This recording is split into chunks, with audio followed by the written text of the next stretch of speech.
కృషితో నాస్తి దుర్భిక్షం. కృషి ఉంటే మనుషులు ఋషులవుతారు అన్నది ఖచ్చితంగా ఇక్కడ అక్షరాల చేసి చూపిస్తున్నారు. ప్రభుత్వ పాఠశాలలు అంటే ఇక్కడ ఎందుకు పనికిరాని పాఠశాలలుగా చాలామంది అభివర్ణిస్తుంటారు. కానీ తలుచుకుంటే ఏమైనా సాధించవచ్చు అన్నటువంటి ఒక నినాదాన్ని అలాగే స్ఫూర్తిని కూడా ఇక్కడ హనుమకొండ మర్కజీ చారిత్రక నేపథ్యం ఉన్నటువంటి స్కూల్ ఇది.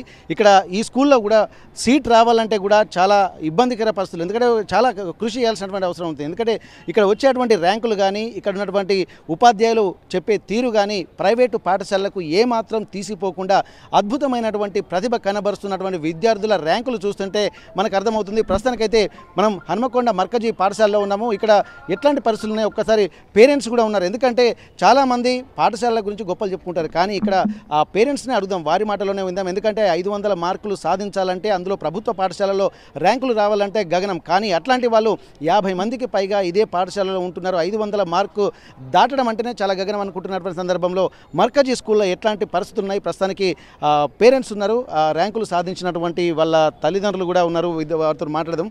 నమస్తే అండి. ఇక్కడ మనం పిల్లల్ని ప్రైవేటు పాఠశాలకు వెళ్తేనే చాలా గొప్పగా అనుకుంటాము. అప్పులు చేసైనా సరే ప్రైవేటు పాఠశాలకు పంపిస్తూ ఉంటాం. ఆర్థికంగా మనకి ఎన్ని ఇబ్బందులైనా సరే పిల్లల భవిష్యత్తే మనకు అనుకుంటాం. కానీ ఆ పరిస్థితులు కూడా తారుమారవుతున్నటువంటి పరిస్థితి. ప్రస్తుతం మన హనుమకొండ మర్కజీ స్కూలు దానికి ఉదాహరణ చెప్పుకోవచ్చు. అసలు ఎట్లా ఉందండి ఈ పాఠశాలలో విద్యార్థుల ప్రతిభ ఎట్లా ఉంది, ఉపాధ్యాయులు ఎట్లా చెప్తున్నారు, అసలు ప్రభుత్వ పాఠశాలలు అంటేనే భయపడే రోజుల నుండి ఇప్పుడు ఈ పాఠశాలను చూసి గర్వించే స్థాయికి వచ్చినట్టుగా మనకి ఇక్కడ ర్యాంకులు చూస్తుంటే మనకు అర్థమవుతుంది. ఎట్లాంటి పరిస్థితులు అమ్మా? మాకు ఇందులో సీట్ రావాలంటే సాధారణంగా రాలేదు సార్ మా బాబుకి. మాకు అంటే మా దాంట్లో మేయర్ ఉన్నాడు, తను వల్ల నా కొడుకు ఇక్కడ సీట్ వచ్చింది. సీట్ వచ్చిన కానీ చాలా బాగా చదువుతున్నాడు, యోగా నేర్చుకుంటున్నాడు. పొద్దున్నే యోగా చేయడము, అది ఫొటోస్ పెట్టడము, హోంవర్క్ తను చేసుకోవడము, మళ్ళీ అన్నీ ఏదైనా తనకి ఏదైనా ఆటలో ఉన్నదంటే సార్ వాళ్ళు ఇది ఉందమ్మా మీరు పంపించాలని మమ్మల్ని కూడా చెప్పడము, అది కూడా చాలా బాగా నచ్చింది. సార్ వాళ్ళు ఏదైనా తెలియకపోయినా కూడా సార్ వాళ్ళు అడుగుతా చెప్తున్నారు, ఇది కాదమ్మా ఇట్లా చేయాలని వాళ్ళకి చెప్తున్నారు, మాకు చెప్పేది మాకు చెప్తున్నారు. మాకు పేరెంట్స్ మీటింగ్లో కూడా మాకేం తెలియకపోయినాయి కూడా మాకు చెప్తున్నారు. దానివల్ల కూడా మాకు మంచి ప్లస్ అవుతుంది. అది ప్రైవేట్ స్కూల్లో అయితే మీ బాబు మంచిగా చదువుతున్నాడమ్మా, మీకు మంచి మార్క్స్ వచ్చినాయమ్మా అని అబద్ధం చెప్పుకుంటూ చెప్పాడు. కానీ ఇక్కడ అట్లా కాదు, మనం ముందటనే చెప్తున్నాం, మనం ముందటనే బాబుని పిలిచి అడుగుతున్నారు అసలు ఏంటి ఏదని. ఎవ్రీథింగ్ ఏ సార్ అయినా ఏ టీచర్ అయినా చాలా అంటే చాలా బాగా మనకు ఒకవేళ మన కోపిక లేకపోయినా మీకు ఇట్లా కూర్చోండి మేడం, మీరు కొంచెం రిలాక్స్ కాండి అని చెప్పి మనకు అన్నీ నీట్గా ఎట్లాంటి ఫుడ్ కానీ ఏది కానీ మీరు పెట్టకండి, మేము చేస్తున్నాం, మేము చూస్తున్నాం అని ప్రతి ఒక్కటి చేస్తున్నారు. ఓకే, ఇప్పుడు ఈ స్కూల్లో పిల్లల్ని వేసిన తర్వాత నిశ్చింతంగా పేరెంట్స్ ఉండొచ్చు అంటారా? చాలా అంటే చాలా వరకు ఉండొచ్చు. నా కొడుకు ఇక్కడికి వచ్చిన తర్వాత తను ఫుట్బాలింగ్ పోయిండు, కరాటే నేర్చుకున్నాడు, తను యోగా కూడా తన చేసుకుంటున్నాడు, తన చెల్లకు కూడా తను చెప్తున్నాడు. చాలా అంటే చాలా కోపం కూడా పోయింది. ఇప్పుడు 7th నుంచి 8th వచ్చిండు. సార్ వాళ్ళు కూడా చేసి మీరు కూడా రావాలి మేడం అని ప్రతి ఒక్కరు మాకు. అదే ప్రైవేట్ స్కూళ్ళల్లో ఇట్లా ఇంత బాగా చేయరు. సార్ తీసేసుకోవాలి, మీరు బుక్స్ తీసేసుకోవాలి అయిపోతుంది. ఇక్కడైతే అమ్మ రండి, మీరు చూడండి, మీరు చెప్పండి అని మామూలుగా అడిగి మా పిల్లల గురించి మాకే చెప్పి, వాళ్ళు ఒకవేళ తప్పు చేస్తున్నారు మీరు పక్కకుండి వినండి అని చెప్పి మాతోటే వాళ్ళు ఏం మాట్లాడుతున్నారు ఏదనేది మొత్తం మాకు కూడా. వాళ్ళు ఇక్కడ ఇంగ్లీష్ లేదని కదా సార్, ఇక్కడ కూడా ఇంగ్లీష్ ఉంది, స్టార్టింగ్ నుండి ఉంది. ప్రైవేట్ స్కూల్ కన్నా ఇదే బెటర్ సార్. ఓకే, ఇక్కడ విద్యార్థులు కనుక ఈ మర్కజీ స్కూల్కి వచ్చిన తర్వాత సంపూర్ణ మానసిక వికాసం అంటే తెలుస్తుందని చెప్పి అంటున్నారు. ఇక్కడ యోగాతో పాటు స్పోర్ట్స్ యాక్టివిటీస్ కూడా పెంచే విధంగా, అంటే శారీరక దృఢత్వంతో పాటు మానసికమైనటువంటి ప్రజ్ఞ కూడా రావాలంటే ఏ విధంగా చేస్తే విద్యార్థి యొక్క మానసిక శారీరక స్థితులు మెరుగుపడతాయో అవన్నీ కూడా ఇక్కడ ఇంప్లిమెంట్ చేస్తున్నారు. ఎందుకంటే వెల్ క్వాలిఫైడ్ టీచర్స్ ఇక్కడ ఉన్నారు కాబట్టి దాన్ని పూర్తి స్థాయిలో ఉపయోగించుకోవాలంటే ఇట్లాంటి స్కూళ్ళలో చదివించాలన్నటువంటి ఉన్నారు. ప్రైవేట్ స్కూల్ మాత్రం పేరుకే డబ్బులు గుంజడం కోసమే ఇక్కడ దందాలు చేస్తున్నారంటే వారి మాటలో కనిపిస్తున్నాయి. ఎందుకంటే ర్యాంకులు రాకున్నా కానీ చాలా అద్భుతంగా చదువుతున్నాడు అన్నటువంటి ఒక మెప్పు కోసం, పేరెంట్స్ మెప్పు కోసం పనిచేస్తున్నటువంటి సందర్భాలు కూడా చూసాం. అదే వాళ్ళు ఉటంకిస్తున్నటువంటి పరిస్థితి. ప్రస్తుతానికి మరికొంతమంది ఉన్నారు. ఎట్లుందమ్మా ఇక్కడ స్కూల్ పాఠశాల? బాగుంది సార్, బాగుంటుంది ఇక్కడ. మా బాబు ఫస్ట్ ప్రైవేట్లో ఉన్నప్పుడు అసలు మాట్లాడకనే పోయేది ఎవరితోని. ఇందులో వేసిన తర్వాతనే ఆయన కొంచెం యాక్టివిటీ అయిండు. గవర్నమెంటే బెటర్ దేనికైనా. మనకు జాబ్స్ పరంగానే గవర్నమెంట్ కావాలి, చదువు విషయంలో మాత్రం గవర్నమెంట్ వద్దు. ఎందుకు మరి? మీరు చెప్పండి, ఎట్లా ఉంది మీ పిల్లల ఆలోచన విధానం, ఏమన్నా మారిందా, ఎట్లా ఉంది? బాగానే ఉంది సార్. అది ఏదైనా ఓన్గా చేయగలుగుతాడు, వాడి కాన్ఫిడెన్స్ వాడికి ఉంటుంది. ఇది కాదు ఇలా కాదు ఇలా చేయాలి అని తమ్ముడికి గైడ్ చేస్తాడు. బాగానే ఉంది సార్. మీకు ఎట్లా అనిపిస్తుందమ్మా? చాలా బాగా అనిపిస్తుంది సార్. పేరెంట్స్ కూడా ఒకటి ఆలోచించాలి, పిల్లలను ప్రైవేట్ స్కూల్లో వేసే బదులు ఫస్ట్ గవర్నమెంట్ జాబ్ల కోసం ఆలోచించకుండా ఫస్ట్ గవర్నమెంట్లో నుంచి మనం ఏం తీసుకోవాలి పిల్లల కోసం అనేది తప్పకుండా ఆలోచించాలి. అందరూ ఎడ్యుకేషన్ పేరెంట్సే ఉన్నారు, ఎడ్యుకేట్ అయిన వాళ్ళు కూడా ప్రైవేట్ గురించి ఆలోచించడం చాలా బాధాకరం. అసలు మన గవర్నమెంట్ నుంచి ఇన్ని ఫెసిలిటీస్ ఉన్నాయి, హాస్టల్స్ ఉన్నాయి, పాఠశాలలు ఉన్నాయి, వాటిని ఉపయోగించుకోవడం లేదు. కానీ జాబ్స్ పరంగా మాత్రం గవర్నమెంట్ని సఫర్ చేస్తున్నాం. ఓకే, మరి ప్రభుత్వ పాఠశాల అనేసరికి మెరుగైన వసతులు ఉండాలని చెప్పాను. చాలా వరకు స్కూళ్ళల్లో కూడా వసతులు లేకపోవడం చాలా ఇబ్బంది పడుతున్నారు కదమ్మా. మరి సార్ దాదాపు అన్ని స్కూళ్ళలో ఇప్పుడు చదువు మారింది, డిసిప్లిన్ మారింది, టీచర్స్ కూడా వాళ్ళు ఎంత కష్టపడితే ఒక టీచర్ అవుతారు అనేది ప్రతి ఒక్కరికి తెలుసు. వాళ్ళు ఎన్ని కష్టాలు పడి ఎన్ని ఎగ్జామ్స్ రాసి ఎన్ని ఎంట్రన్స్ రాస్తే కానీ ఇక్కడికి అదే ప్రైవేట్ స్కూల్లో 10th చదివిన వాళ్ళని కూడా స్కూల్ టీచర్గా తీసుకుంటారు. ఇంటర్ చదివిన వాళ్ళని కూడా వాళ్ళకి ఎడ్యుకేషన్ లేదు అనేది కాదు, వాళ్ళకి తక్కువ శాలరీ ఎంత తక్కువ శాలరీకి చేస్తారనేదే కావాలి ప్రైవేట్ స్కూల్లో వాళ్ళకి. పిల్లలకి ఎడ్యుకేషన్కి తప్ప వేరే బయటికి వెళ్తే వాళ్ళకి బతకడం అనేది కూడా తెలియదు. కానీ ఇక్కడ మాత్రం అలా కాదు, ప్రతి ఒక్కటి వాళ్ళకి వాళ్ళ సెల్ఫ్ కాన్ఫిడెన్స్, బతకడం ఎలా బతకాలి, చదువేంది, ప్రతి ఒక్కటి వాళ్ళకి సంబంధించిన వాళ్ళ హెల్త్ పరంగా కానీ ప్రతి ఒక్క కేర్ తీసుకుంటారు.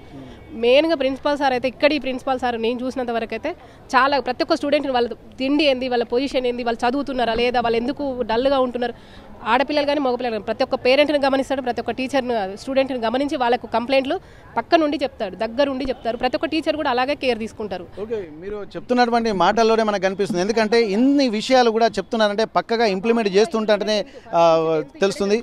ఇప్పుడు మా ఇద్దరు పాపలు కూడా ఇందులోనే చదువుతున్నారు. మా బాబుకి 9.8 వచ్చినాయి, బీటెక్ అవుతుంది ఇప్పుడు, అది కూడా గవర్నమెంట్ నుంచే.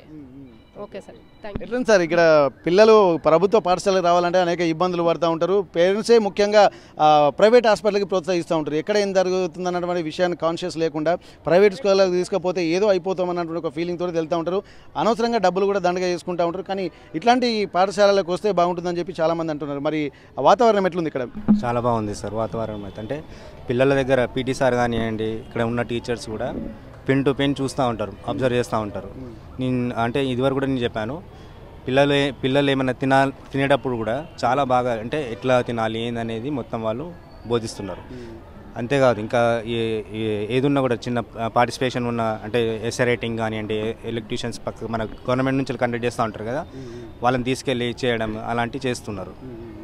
మా పాప లాస్ట్ టైం ఇక్కడ కల్చరల్ యాక్టివిటీలో పార్టిసిపేట్ చేసింది, 5th క్లాస్. అంటే కల్చరల్ యాక్టివిటీస్ కూడా ఇప్పుడు యోగా, మెడిటేషన్ ఇవన్నీ కాకుండా కల్చరల్ యాక్టివిటీస్ కూడా రేడియో స్టేషన్ తీసుకెళ్లారు, మూవీస్ తీసుకెళ్తున్నారు. అంటే డీజీ క్లాసెస్ ఉన్నాయి, డీజీ క్లాసెస్లో కూడా పిల్లల్ని ఎట్లా ఆపరేట్ చేయాలి ఏందనేది మొత్తం ఎలక్ట్రానిక్ పరంగా కూడా వాళ్ళు చూస్తున్నారు. ఓకే, ఇక్కడ టెక్నికల్గా కూడా భారత్ పురోగమిస్తున్న నేపథ్యంలో ప్రపంచం యొక్క అత్యాధునిక సాంకేతిక పరిజ్ఞానాన్ని కూడా విద్యార్థులకు అందించాలంటే మాత్రం ఖచ్చితంగా ఇక్కడ స్కూళ్ళ నుంచే వాళ్ళకి ఇంప్లిమెంట్ చేయాల్సినటువంటి అవసరం ఉంటుంది. అట్లాంటివి అంటే ఇక్కడ వీళ్ళు పేరెంట్స్ నిజంగా ఎంత కాన్ఫిడెంట్గా చెప్తున్నారంటే ఇక్కడ ప్రతి ఒక్కటి జరుగుతున్నట్టుగా వాళ్ళు చెప్తున్నటువంటి యోగా, మెడిటేషన్తో పాటు కల్చరల్ యాక్టివిటీస్తో పాటు ఇక్కడ టెక్నికల్ నాలెడ్జ్ని కూడా ఇక్కడ నేర్పిస్తున్నారని చెప్పి అంటున్నారు. ఎందుకంటే గ్లోబల్ వరల్డ్ ఇది ప్రస్తుతానికి. ఇట్లాంటి సందర్భంలో కూడా అట్లాంటి మానసిక స్థైర్యాన్ని కూడా డెవలప్ కావాలంటే ఖచ్చితంగా బేసిక్ విద్యార్థులకు ఈ సమయంలోనే నేర్పాల్సి ఉంటుంది. అట్లాంటి వాతావరణాన్ని పూర్తి స్థాయిలో ఇక్కడ విద్యార్థులకు అందించి ఇంప్లిమెంట్ చేస్తున్నటువంటి పాఠశాలగా మర్కజీ పాఠశాల గుర్తింపు పొందింది. ఇందులో గతంలో కూడా తెలంగాణ సిద్ధాంతకర్త ప్రొఫెసర్ జయశంకర్ సార్ కూడా ఇదే పాఠశాలలో చదువుకొని ఆ స్థాయికి అంటే ఒక ఉద్యమ నిర్మాణానికి కూడా శ్రీకారం చుట్టేటువంటి ఒక మానసిక స్థైర్యాన్ని ఉన్నటువంటి వ్యక్తులు కూడా ఇందులో ఉన్నారు. ప్రముఖ రచయిత పొట్లపల్లి శ్రీనివాసరావు గారు కూడా ఇక్కడే చదువుకున్నటువంటి పరిస్థితి. ఇక్కడ ఎంతోమంది ఇక్కడ చదువుకున్నటువంటి వాళ్ళు ఇక్కడ life line hospitals CEO chairman తను కూడా ఇదే పాఠశాల. అంటే ఇక్కడ విద్యార్థులు ఇక్కడ చదువుకోవడం ఏంటంటే ఒక ఉద్యోగాలకే పరిమితం కాకుండా ఉద్యోగాలు ఇచ్చేటువంటిది, అలాగే ఒక వ్యవస్థ నిర్మాణాన్ని చేసే విధంగా పిల్లలు ఎదగాలన్నటువంటి ఒక కాన్సెప్ట్ని కూడా ఈ స్కూల్లో నేర్పిస్తున్నారు. అట్లాంటి పరిస్థితులు ఇంకా డెవలప్మెంట్ యాక్టివిటీస్ నడుస్తున్నాయి. చెప్పండి అమ్మా, ఇప్పటివరకు మీ పిల్లలు కూడా ఎందుకంటే మనకు ఒక ఇన్స్పిరేషన్ కనిపిస్తుంది ఇక్కడ చూస్తుంటే. ఈ స్కూల్కు ఉన్నటువంటి నేపథ్యం కావచ్చు, ఇక్కడ ఉన్నటువంటి పరిస్థితి కావచ్చు, ఇప్పుడు శంకులో పోస్తే తీర్థమని చెప్పి అంటారు. కానీ ఇట్లాంటి పాఠశాలకు వచ్చిన తర్వాత పిల్లల ఆలోచన విధానము, పేరెంట్స్ యొక్క కాన్ఫిడెన్స్ కూడా పెరుగుతున్నట్టుగా మీరు అందరూ చెప్తుంటే మాకు అనిపిస్తుంది. మీకు ఎట్లా అనిపిస్తుంది? మీ బాబు ఏం చదువుతున్నాడు? నా పాప 5th అయిపోయిందండి, ప్రైమరీ స్కూల్. ఇప్పుడు హై స్కూల్లో అడ్మిషన్ తీసుకోవడానికి నేను వచ్చాను ఇక్కడికి. కాకపోతే మా పాపకి చిన్న డౌట్ ఉండే అన్నట్టు, మమ్మీ వాష్రూమ్స్ బాగాలేవు అని అన్నది. అయితే సరే మేడం, నేను అడిగాను కదా సార్ని అడుగుదాము, ఎందుకంటే చాలామంది గర్ల్స్ ఉంటారు కాబట్టి వాష్రూమ్స్ ఫెసిలిటీ బాగానే ఉంటుంది, ఏదో కొంచెం అయితే అడ్జస్ట్ చేయాల్సి వస్తుంది గవర్నమెంట్ స్కూల్స్ కాబట్టి. ప్రైవేట్లో ఏంటంటే వాళ్ళు జస్ట్ అంతా బాగానే పెడతారు, బిల్డింగ్, వాష్రూమ్స్ అన్నీ బాగానే పెడతారు. మనీ కూడా చాలా పెడతారు. అక్కడ మనకి ఇక్కడైతే అట్లా లేదు కదా, ఫ్రీ ఆఫ్ కాస్ట్లో మనకు అన్నీ అందిస్తున్నారు. కాబట్టి ఇక్కడ ఏం ఉండదు అట్లా. నేను ఒకసారి సార్తో మాట్లాడినాక నీకు ఓకే సాటిస్ఫై అయితేనే నేను అడ్మిషన్ తీసుకుంటానని చెప్పారు. కానీ నేనైతే చాలా సాటిస్ఫైడ్ సార్. గవర్నమెంట్ స్కూల్లో జాయిన్ చేసినాక నేను చాలా సాటిస్ఫై అయ్యాను. తను సెల్ఫ్ కాన్ఫిడెంట్గా డెవలప్ చేసుకుంది. అసలు తనకు ఎప్పుడు నేను స్పూన్ ఫీడింగ్ చేసేదాన్ని, ప్రతి దానికి నేను ఆమె వెనకాల ఉండేదాన్ని, రాయి అమ్మ చదువు అమ్మ అనేసి. కానీ ఇక్కడికి వచ్చినాక టీచర్స్ వాళ్ళు ఎట్లా అయితే మోటివేట్ చేశారో తన బుక్స్ తీసుకోవడము, బయటికి తన రాసుకోవడము, తన మళ్ళీ ఏమైనా డౌట్స్ ఉన్నా కానీ అడగడము అలా స్టార్ట్ చేసింది. అది స్పెషాలిటీ గవర్నమెంట్ స్కూల్స్లో. టీచర్స్ చాలా మోటివేట్ చేస్తారు, ప్రతి ఒక్కరిని ఒకేలాగా చూస్తారు. అదే ప్రైవేట్ స్కూల్స్లో అయితే అక్కడ అదేంటి పార్షాలిటీస్ ఉంటాయి సార్. ఒక టీచర్ బాబుని మంచిగా చూడడము, లేకపోతే వేరే లో క్లాస్ వాళ్ళని కొంచెం తక్కువగా చూడడము, వాళ్ళు ఫీజు కట్టకపోతే తక్కువగా చూడడము అట్లా చేస్తారు. ఇక్కడ అలాంటివి ఏమి ఉండవు. కాబట్టి వాళ్ళు కూడా ఒక ఈక్వల్గా చూస్తారు స్టూడెంట్స్ అందరినీ. చూసి వాళ్ళలో సెల్ఫ్ కాన్ఫిడెన్స్ డెవలప్ అవుతుంది. ప్రైవేట్లో అట్లా కాదండి, ఒకరిని కిందికి చూస్తే వాళ్ళ సెల్ఫ్ కాన్ఫిడెన్స్ అంతా తగ్గిపోతుంది. అలానే మా పాపతో కూడా జరిగిందండి ఒక స్కూల్లో. కాబట్టి నేను ఆ ప్రైవేట్ స్కూల్ నుంచి తీసేసాను. అదే రీజన్, నేను ప్రైవేట్ స్కూల్ నుంచి తీసేసి ఎక్కడ వేయాలో అన్నది ఆలోచించాను ఫస్ట్. తర్వాత నాకు అనిపించింది అక్కడిక్కడ కాదు, గవర్నమెంట్ స్కూల్లో వేసి చూద్దాము అసలు మనకి ఏంటిదో తెలుస్తుంది. అంటే ప్రైవేట్ కంటే నేనైతే గవర్నమెంట్ స్కూల్లోనే చాలా హ్యాపీగా ఉన్నాను, ప్రతి విషయంలో హ్యాపీగా ఉన్నాను, ప్రతి విషయంలో. నిజంగా చాలా అంశాలు ఇక్కడ మనం కొత్తగా తెలుసుకుంటున్నాం. ఎందుకంటే ప్రైవేటు పాఠశాలలో ఫీజుల దోపిడీ అని చెప్పి అనుకుంటున్నాం, కానీ పిల్లలు ఫీజు కట్టని పేరెంట్స్ ఎవరైతే ఉంటారో వాళ్ళ పిల్లల్ని చాలా హీనంగా చూస్తున్నటువంటి సందర్భాలు కూడా, వాళ్ళ పిల్లల మానసిక స్థితి మీద కూడా చాలా ఎఫెక్ట్ పడుతూ ఉంటాయి. ఇవన్నీ దృష్టిలో పెట్టుకోవాల్సినటువంటి అవసరం అయితే కనిపిస్తుంది. ముఖ్యంగా పిల్లలు గతంలో తను స్పూన్ ఫీడింగ్ చేసేది పిల్లలకి, కానీ ఇక్కడికి వచ్చిన తర్వాత పేరెంట్స్కి ఇక్కడికి వచ్చిన తర్వాత టీచర్స్ ఏం మోటివేషన్ ఇచ్చారో తెలియదు, కానీ వాళ్ళంతలా వాళ్ళే చదువుకునేటువంటి స్థితికి రావడం అనేది ఇక మొదటి మెట్టుగా మనం చెప్పుకోవచ్చు. ఇదే వాళ్ళ కెరీర్ని ఒక సెల్ఫ్ ఎంటర్‌ప్రెన్యూర్స్గా డెవలప్ అయ్యేటువంటి మానసిక సంసిద్ధత వ్యక్తం చేస్తున్నట్టుగా చాలా అద్భుతమైన విషయాలు ఒక్కొక్కటి. ఎందుకంటే టీచర్స్ యొక్క ఎఫర్ట్ ఎంత ఉందనేది కూడా వాళ్ళు చెప్పే మాటల్లో మనకు కనిపిస్తుంది. నిజంగా ఇవన్నీ చూసిన తర్వాత ఇక్కడ వచ్చేటువంటి ర్యాంకులు ఇవన్నీ చూస్తుంటే అంటే పిల్లల పేరెంట్స్ ఎంత కాన్ఫిడెంట్గా ఉండాలో, ఇక్కడ ప్రభుత్వ పాఠశాలలు ఏమాత్రము ప్రైవేటు పాఠశాలకు తీసిపోవన్నట్టుగా చూస్తుంది. ఇక్కడ వాళ్ళ తను కూడా చెప్పండి. కల్చరల్ యాక్టివిటీలో తను పార్టిసిపేట్ చేసింది, ఝాన్సీకి రాణి అని పార్టిసిపేట్ చేసింది. తర్వాత ఇక్కడ తన పేరు నుంచి కాకుండా దాన్ని ఐడెంటిఫై చేయడం ఝాన్సీకి రాణి అంటారు ప్రతి టీచర్. అది మోటివేషన్, ఒక స్టూడెంట్కి టీచర్ నుంచి అది మోటివేషన్, అది ఒక స్మైల్ వచ్చేస్తుంది స్టూడెంట్ ఫేస్ మీద. తను చాలా హ్యాపీగా ఫీల్ అవుతుంది అది విన్నాక. నన్ను ఒక ఝాన్సీ అంటే నేను ఒక చేసిన మోడల్ని బట్టి నన్ను రికగ్నైజ్ చేస్తున్నారు అన్నట్టు తను బాగా ఫీల్ అవుతుంది హ్యాపీగా. అలాంటి మోటివేషన్స్, అలాంటి ఇన్స్పిరేషన్స్, అలాంటి హ్యాపీనెస్ అనేది స్టూడెంట్స్లో ప్రైవేట్లో ఉండదు సార్. మేము గమనించేది ఏంటంటే పేరెంట్స్లో చాలా కీన్ అబ్జర్వేషన్ ఉండాలి, అది మీ దగ్గర ఉందని అనిపిస్తుంది. ఎందుకంటే పిల్లలు ఎట్లాంటి ఇబ్బందులు పడుతున్నారో చూస్తున్నారు, పిల్లల సంతోషాన్ని చూస్తున్నారు. కాబట్టి పిల్లల అబ్జర్వేషన్ టీచర్స్తో పాటు మీరు కూడా చాలా అద్భుతంగా అబ్జర్వ్ చేస్తున్నారు. కాబట్టి అనేది 8th క్లాస్ నుంచి ఉంది అని విన్నాను సార్. నేనైతే రిక్వెస్ట్ చేసేది ఏంటంటే కాస్త 6th క్లాస్ నుంచి కూడా పెడితే బాగుంటుంది. ఎందుకంటే నేను కూడా ఒక ఎన్సీసీ క్యాడెట్ని, నాకు మాత్రం చాలా ఇంట్రెస్ట్ ఉండే. ఒక టైంలో స్కూల్ లైఫ్లోనే నేను చేశాను, తర్వాత మళ్ళీ నాకు కాలేజ్ లైఫ్లో చేసే ఛాన్స్ దొరకలేదు ప్రైవేట్ కాలేజెస్లో పోయేసరికి. నేను గవర్నమెంట్ స్కూల్లో ఉండేసరికి నేను ఒక జస్ట్ రిక్వెస్ట్ చేస్తున్నాను ఏంటంటే 6th నుంచి లాంచ్ చేస్తే ఎలాంటి అయినా కానీ నేను మా పాపను మాత్రం పార్టిసిపేట్ చేపిస్తాను.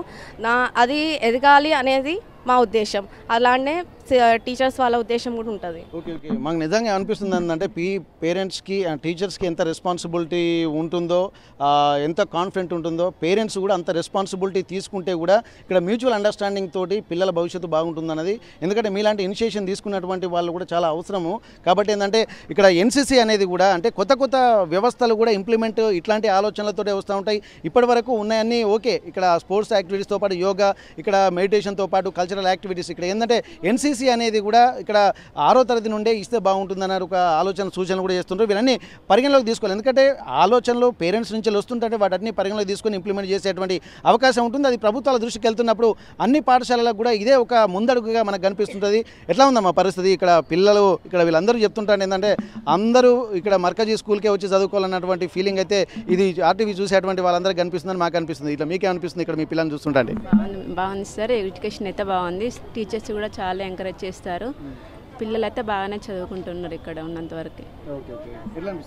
ఇక్కడ బాగా చదువుతున్నారు. ఇక్కడికి వచ్చిన దగ్గర నుంచి మా బాబు కూడా క్విజ్ కాంపిటీషన్ దాంట్లో కూడా పార్టిసిపేట్ చేసిండు. ఏది సార్ వాళ్ళు కూడా పిల్లలకి ఏదైతే బాగుంటుందో అదే చెప్పారు. ఏదంటే డ్రంక్ అండ్ డ్రైవ్ అంటే ఇది ఒకటి బైక్ డ్రైవింగ్ చేయడం వల్ల చిన్నపిల్లలు చేయడం వల్ల ఎలాంటిది ప్రమాదకరం అవుతున్నాయి, ఇట్లాంటి అన్నీ ప్రతి ఒక్కటి సార్ వాళ్ళు ముందు భవిష్యత్తుకు ఇప్పుడే వాళ్ళకి అన్నీ నేర్పిస్తున్నారు.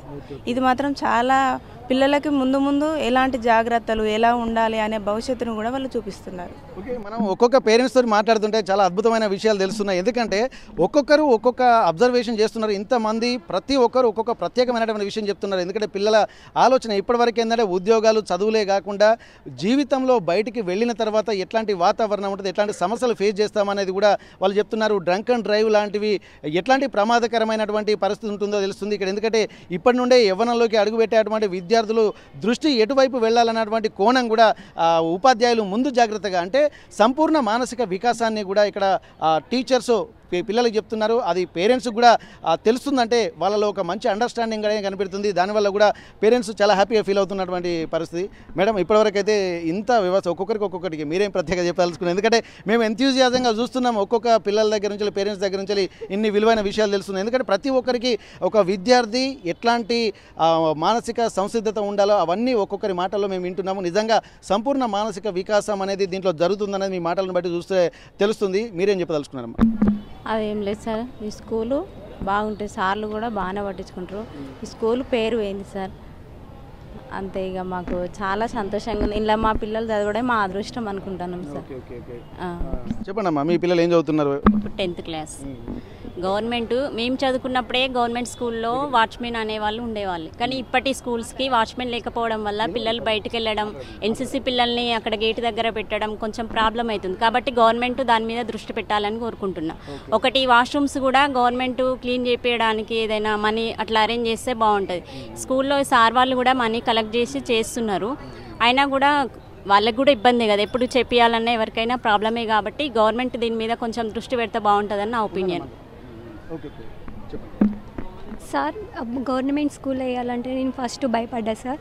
ఇప్పుడు పిల్లలు పర్లేదు, బాగానే చదువుకుంటున్నారు, బాగానే సార్లు బాగానే ఇంప్రూవ్ చేస్తున్నారు, అంతే సార్. చెప్పండి అమ్మా, మీ పిల్లల్ని ఎట్లా ఉంది ఇక్కడ వాతావరణం? మా పిల్లలు ఇప్పటి వరకు ప్రైవేట్ స్కూల్లోనే చదివలేదు సార్. అయితే మేము ఫీజులు కట్టలేక మా వాళ్ళు అయితే అని చెప్పి ఇక్కడ తీసుకొచ్చినాం. ఇలా ఏం చేద్దామని తీసుకొచ్చినాం సార్. అక్కడ ఏం స్టడీ ఉండదు, వాళ్ళకి ఏమైనా ఇంపార్టెంట్ ఫీజే కావాలి. ఫీజు కడితేనే ఎగ్జామ్ పెడతాం, ఫీజు కడితేనే ఇది చేస్తాం, ఫీజు లేని మీరు స్కూల్కి రావద్దు అట్లా ఇట్లా అని పిల్లల్ని డిస్టర్బెన్స్ చేస్తారు. ఆడ ఏం చదువు ఉండదు. అందుకోసమే ఇక్కడ ఏం చేద్దామని తీసుకొచ్చినాం సార్. ఓకే, ఇక్కడ వీళ్ళు చెప్తుంటే పిల్లల చదువు కంటే ఫీజులు కట్టాలనేటువంటి భయమే పేరెంట్స్లో కనిపిస్తుంది. కానీ ఎట్లాంటి భయం బెరుకు లేకుండా ఇక్కడ టీచర్ల కాన్ఫిడెంట్ తల్లిదండ్రులకు ఇచ్చారు. ఇట్లాంటి స్కూళ్ళలో ఉండడం కూడా కొన్ని మెరుగైన వసతులు ఇక్కడ కల్పించాల్సినటువంటి అవసరం అనేది కనిపిస్తుంది. ఎందుకంటే అన్ని పాఠశాలల్లో కూడా ఇట్లాంటి వాతావరణం ఉంది. ముఖ్యంగా మనం చూడొచ్చు, మర్కజీ స్కూళ్ళల్లో కూడా విద్యార్థులు 500 మందికి 500 అంటే 56 మందికి అంటే 50 మందికి పైగా స్టూడెంట్స్ 500 మార్కులు దాటారంటే ఇక్కడ మనం చెప్పుకోవచ్చు. ఇక్కడ 547 ప్రైవేటు పాఠశాలలకు ధీటుగా ఏమాత్రం తీసిపోకుండా ఇక్కడ ర్యాంకులు కూడా ఉంటున్నాయంటే ఇక్కడ మనం గమనించవచ్చు. ఏదేమైనప్పటికీ కూడా పిల్లల యొక్క మానసిక శారీరక స్థితిగతులు కూడా చాలా అద్భుతంగా ఉండేటువంటి అవకాశం ఉంటుంది. పేరెంట్స్ మాత్రం చాలా అద్భుతమైనటువంటి కాన్ఫిడెంట్తో ఉంటున్నారు. కానీ ప్రభుత్వ పాఠశాలలు అనేసరికి ఒక భయాందోళన మాత్రం పేరెంట్స్ వ్యక్తం చేస్తున్నారు. అట్లాంటిది ఏదీ లేదు అన్నటువంటి వెల్ క్వాలిఫైడ్ టీచర్స్ ఉన్నారు. కాబట్టి ఈ వాతావరణాన్ని అంతా ఇక్కడ వీళ్ళు సొంతంగా కొత్త ఆలోచనలతోటి ఇంప్లిమెంట్ చేసుకుంటూ మంచి వాతావరణం అయితే కనిపిస్తున్నారు. మొక్కల పెంపకం విధానం కూడా ఎట్లా ఉండాలనే దాని మీద, అలాగే పాఠశాల పరిశుభ్రత ఎట్లా ఉండాలనే దాని మీద కూడా ఇక్కడ ఈ స్కూలు పేరు పోయిందని చెప్పి అంటున్నారు. ఎంతోమంది ప్రముఖులు కూడా ఈ స్కూల్లో చదువుతున్నారు. ఎంతో చారిత్రక నేపథ్యం ఉన్నటువంటి మర్కజీ హై స్కూలు ఇక్కడ పిల్లలకు ఒక విద్యాధామంగా, ఒక సరస్వతి నిలయంగా ఉంటున్నటువంటి పరిస్థితే మనకు కనిపిస్తుంది. అసలైన తొలి వెలుగు. ఫాలో వాట్సాప్ @తొలి వెలుగు official.